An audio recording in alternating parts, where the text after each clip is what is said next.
Many people, Māori and non-Māori, would get strep infections in early childhood, but it seems like especially in this country, the burden of the disease is very much on Māori and Tāmariki, unfortunately.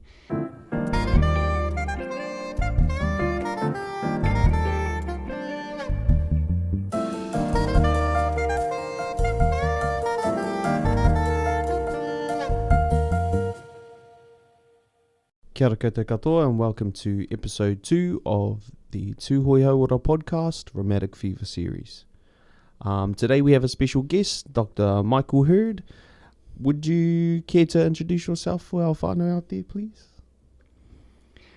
Kia ora tātou, ko manga whao te maunga, ko wairoa te awa.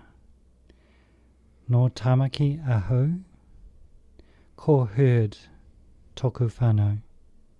Ko Michael toku ingoa. Thank you. That was beautiful. Oh, thank you. Yeah, no worries. I haven't done that in ages. Yeah, no, that's cool.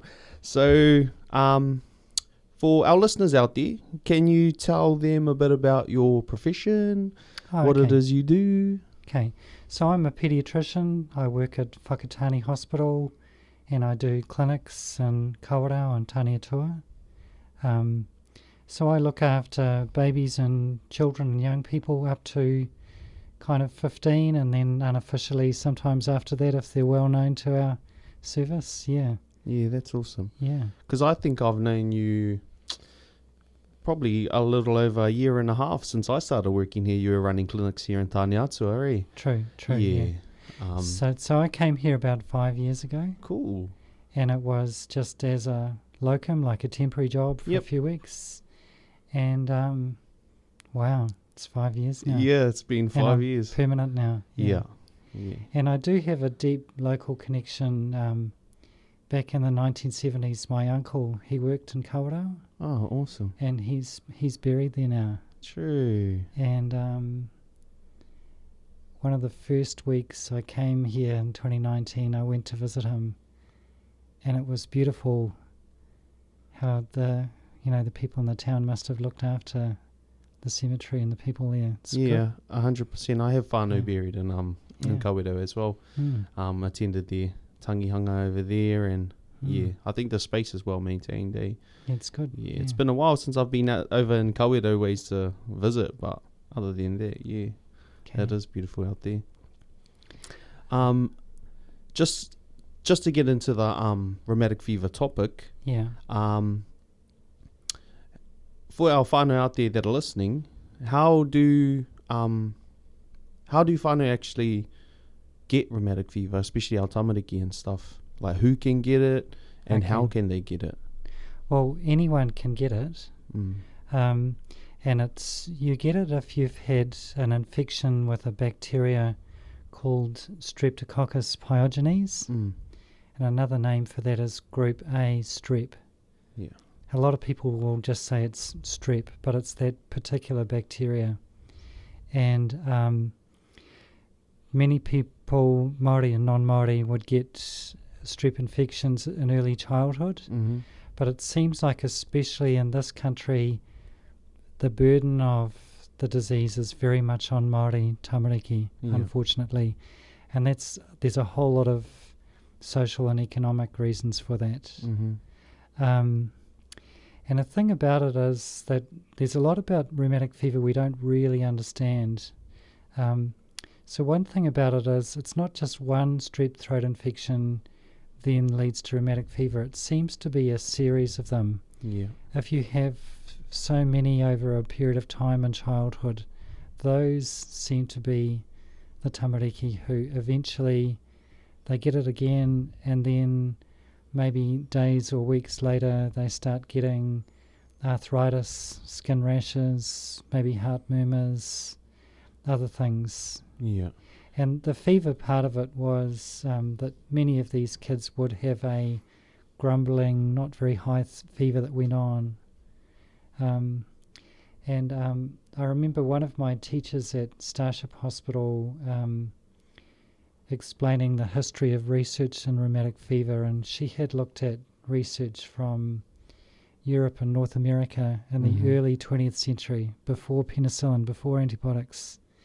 It was very, very common in the poorer areas in the United States, Canada, Europe. Yeah.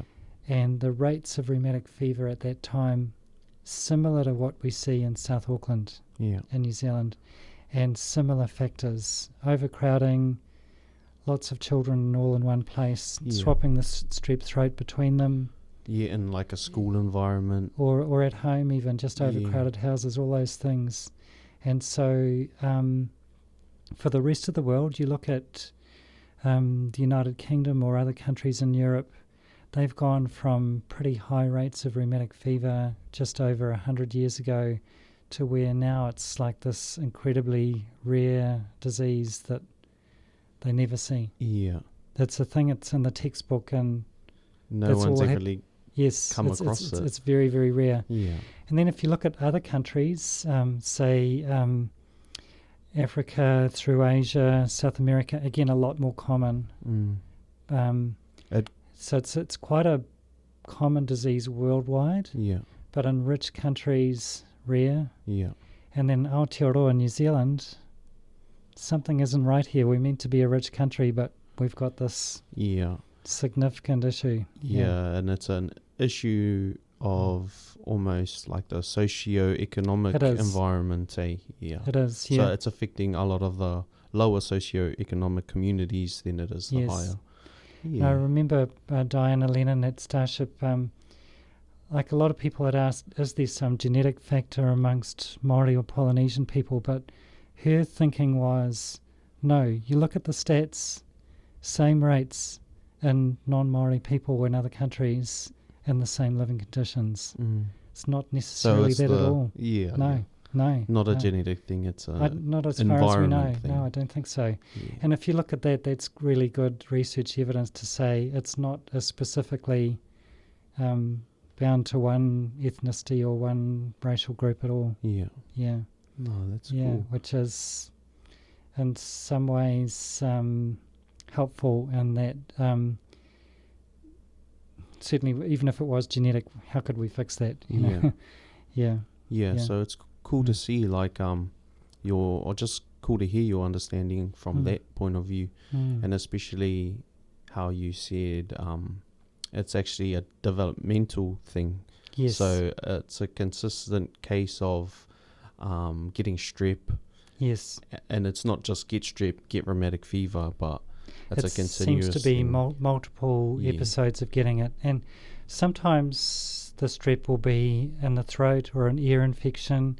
You can even get it as a pneumonia. Yeah. Sometimes it'll be in the skin with skin infections and getting cellulitis. Yeah.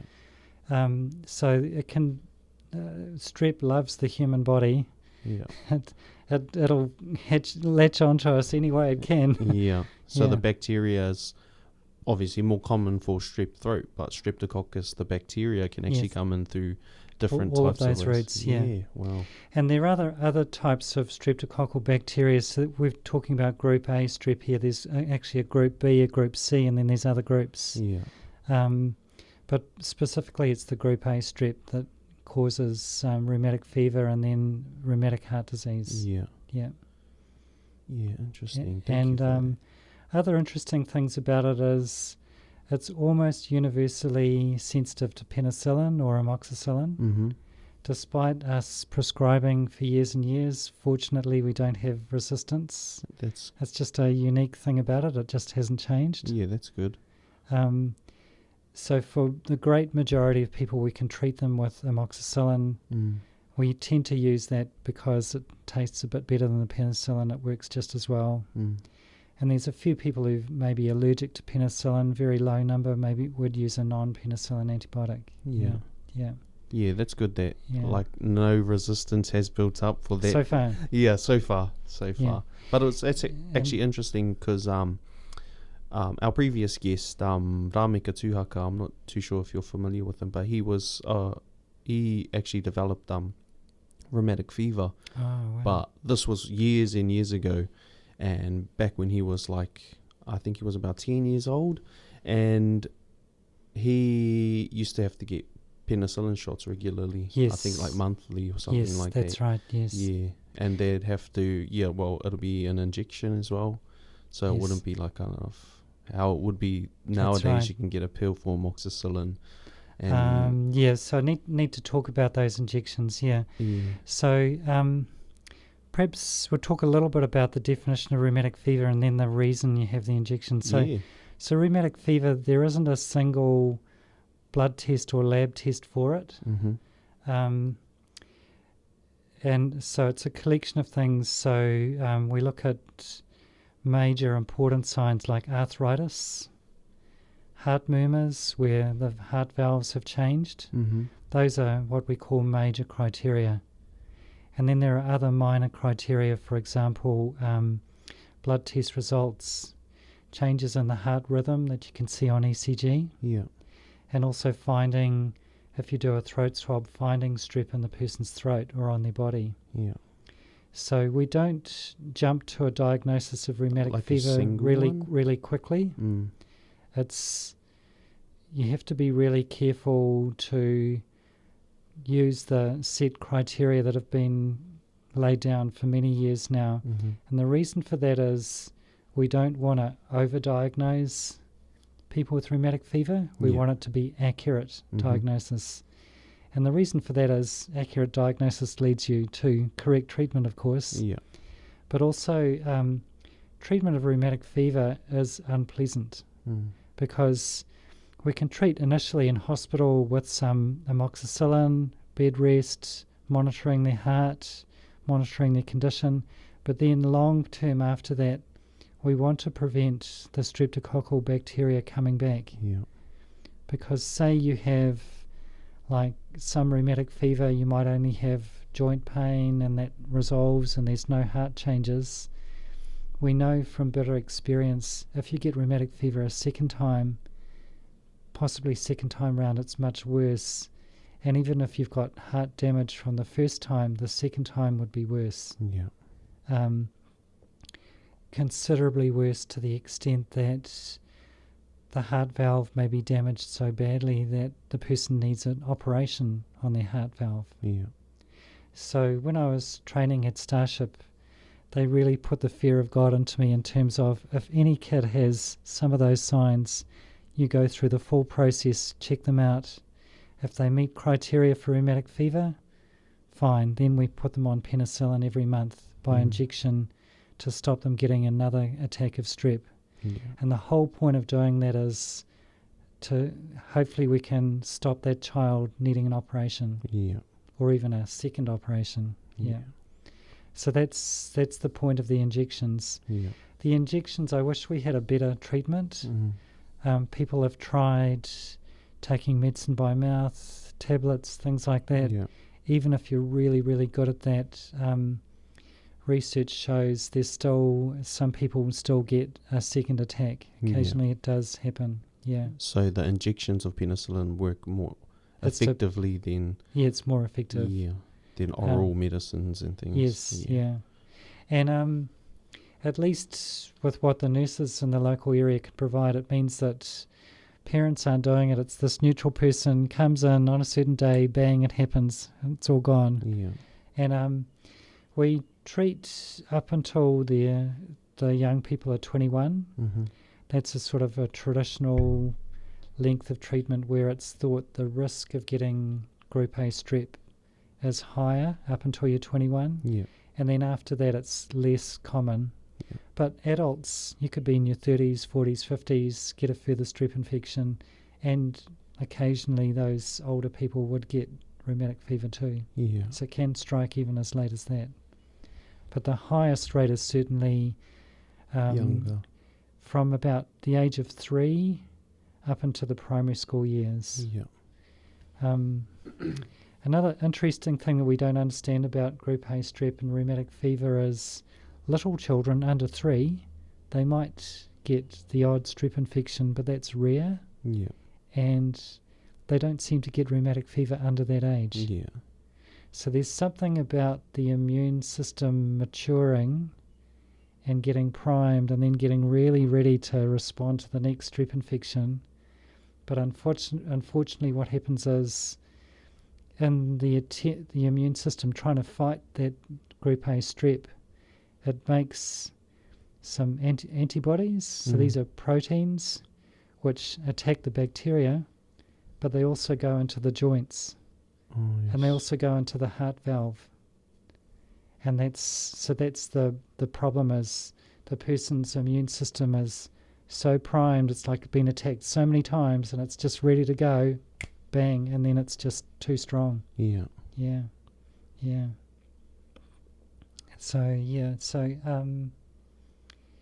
And with my personal experience of seeing children with rheumatic fever back in Auckland for many years, if you worked, say, for cardiology specifically, they'd probably have one new one every week. True. And of rheumatic fever, not strep. Yeah, rheumatic fever and having a heart problem. Yeah. So if you worked for the cardiology department at Starship, they'd sweep up all kids in the Auckland area, and any who've got really serious problems with their heart across the country, they would get all of them. Yeah. So it's about one a week, maybe one a fortnight. Yeah. That wouldn't be too surprising. So a large number of young people affected. And then if you work in an area like the Eastern Bay, Whakatāne and the surrounding area, fortunately a lot less. Yeah. When I first came here in 2019, I think we were seeing maybe one every 3 or 4 months. Oh, yeah. And it's actually been a little bit less since then. Yeah. Over the time of COVID-19, we had this little group we had 4 in 5 weeks at the beginning of COVID. Yeah. And then it disappeared. It was like the government outlawed infectious disease. Yeah. It really did. Yeah. And it really almost completely disappeared. And then it's just come back a little bit in recent years. Yeah. Yeah. That's interesting, because it almost ties back into what you mentioned before about how just being in close proximity with people and then like getting the strep from, say, younger children being together at school and being together at home. Yeah. It ties back into population density, how you were seeing a lot more up in Auckland, but here in the Eastern Bay where the population isn't as dense, you would actually see a lot less. Yeah. Yeah. And again, for reasons we don't understand, many Tamariki Māori will get strep throat infections but don't go on to get rheumatic fever as well. So it's a small group who get it, but really unfortunate for that individual. That actually ends up developing rheumatic fever. Yeah. No, thank you. Our next question.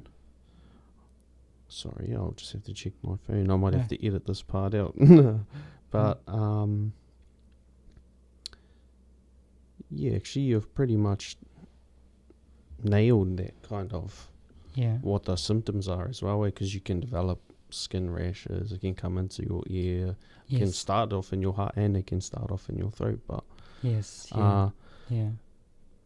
so like a big message is, so if a child's got a sore throat, please, if you can, get it checked. And actually in the local area, I think what's really helping is the work of John Malcolm and the rheumatic fever prevention team.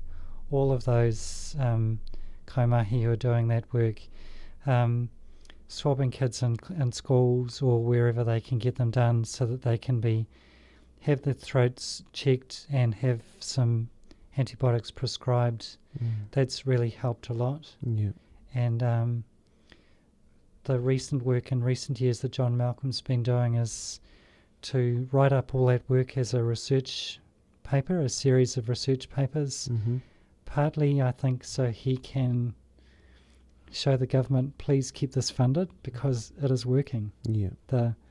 The gradually over time, the amount of rheumatic fever in this area is gradually coming down, and before the prevention program, it was actually getting more common.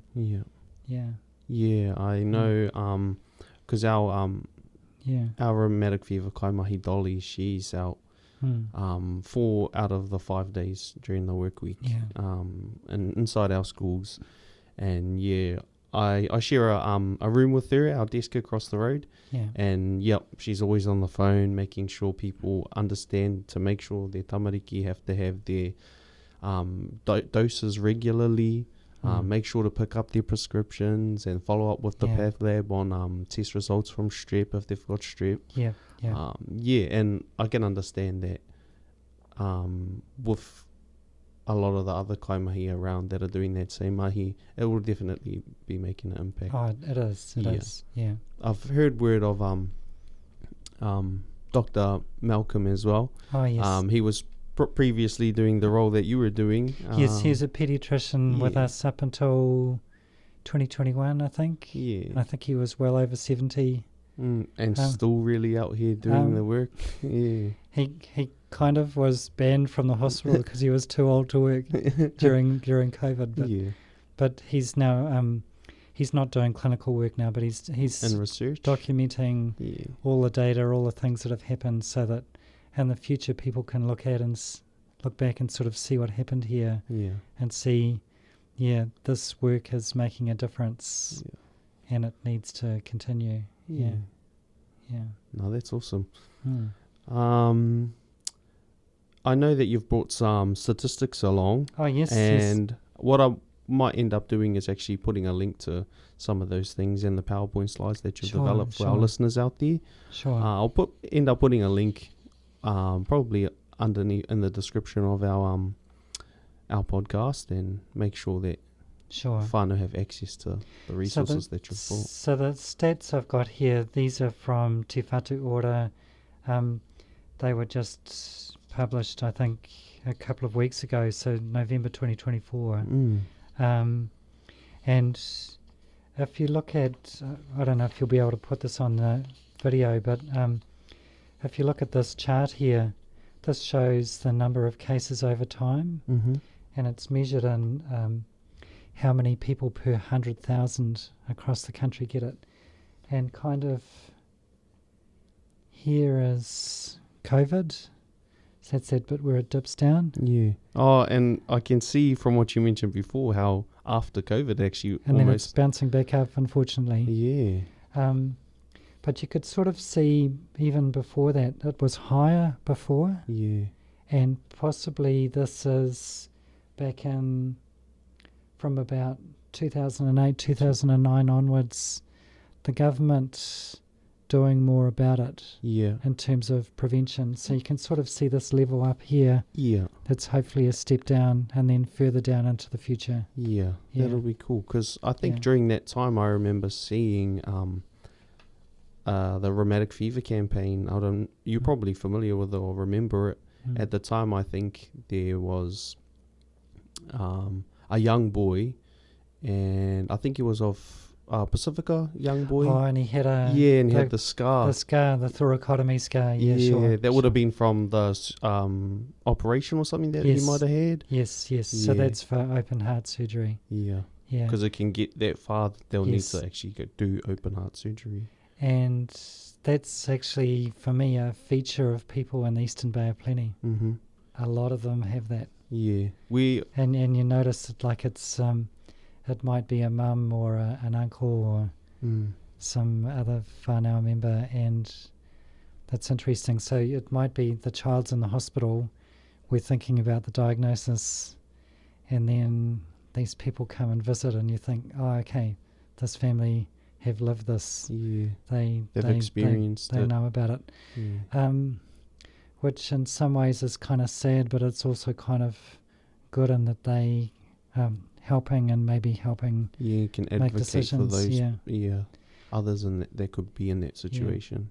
There's still people I come across though who have never heard of rheumatic fever, or who really aren't sure what it is or understand what it is, and that can be a lot more complicated explaining it, because it is complicated, and it's sounds very scary and threatening, and they're wondering, is this doctor going over the top and taking this too far? So all you can do is offer information, education, but also listen to sort of see am I saying this in a way that's making any sense, or am I making the situation worse? Yeah. Am I putting this person off, or am I actually helping? Yeah. Yeah.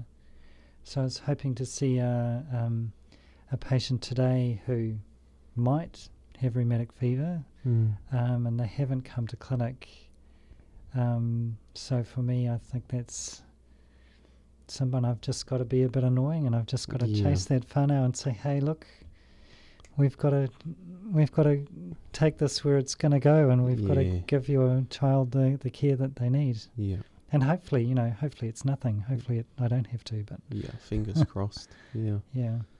Yeah, no, because as I mentioned before, that the scar from the open heart surgery, one of our other kaimahi actually had rheumatic fever as well. Not Ramika, but she's also got the scar as well. Yes, yeah. And I think during that 2008-2009 period, that I think it was a series of advertisements with that young boy. I think I know the campaign you mean. I remember it. Yeah. But I think he had I'm not too sure if they were twins, but he had a twin brother. Because I remember seeing the posters of them standing side by side. Yeah, there was one with the scar and one without. Yeah, exactly. Yeah. And it actually kind of resonated with me because I've got a twin brother as well. So I think that campaign in itself kind of made me aware to rheumatic fever, but it hasn't been until I actually started working here at Tūhoe Hauora that I became familiar with rheumatic fever and how it can develop and what people are doing about it. And so the reason there's the big scar on the operation is if they have to repair the valve or sometimes replace a heart valve. And so there are 4 heart valves: mitral valve, aortic valve, pulmonary valve, and tricuspid valve. The one that's most commonly affected is the mitral valve. And I think if you looked at health in adults in this area, you'd find many of them would have had an operation or have had rheumatic fever in the past, and it's something that will be something that's sort of with them. Like their health could be very good, but it might be later on in life the valve is not so good, and then that affects their overall health. So if you think about rheumatic fever, the nasty thing about it is it's a life-shortening disease. If you've had it as a young child, we don't have treatments that can give you a valve that's as good as the one you're born with. And so it's awful. I mean, I vividly remember a patient back in Whangarei. This guy was in his mid-40s, fit guy. He was working in forestry, kept up with the rest of the gang the whole time. He'd had rheumatic fever when he was a child, and then he had a second attack as an adult in his early 40s, and it changed his life. He could never work again. And he had further surgeries, had 2 surgeries, but unfortunately he passed away. So it can... Like you mentioned, it can take many years off a person's life. Life shortening, but also it can affect the quality of life. Absolutely, So if we can prevent that with the prevention program, that's good. There is some research I've heard of about a vaccine, an immunisation for Group A strep. That might be possible, but it's research stuff. Who knows? Still probably in development and all that kind of stuff. It could take a few years. Yes, no doubt. Certainly, that's been a research aim for many years because of the worldwide burden of rheumatic fever. It's huge. Well, I think that kind of wraps us up.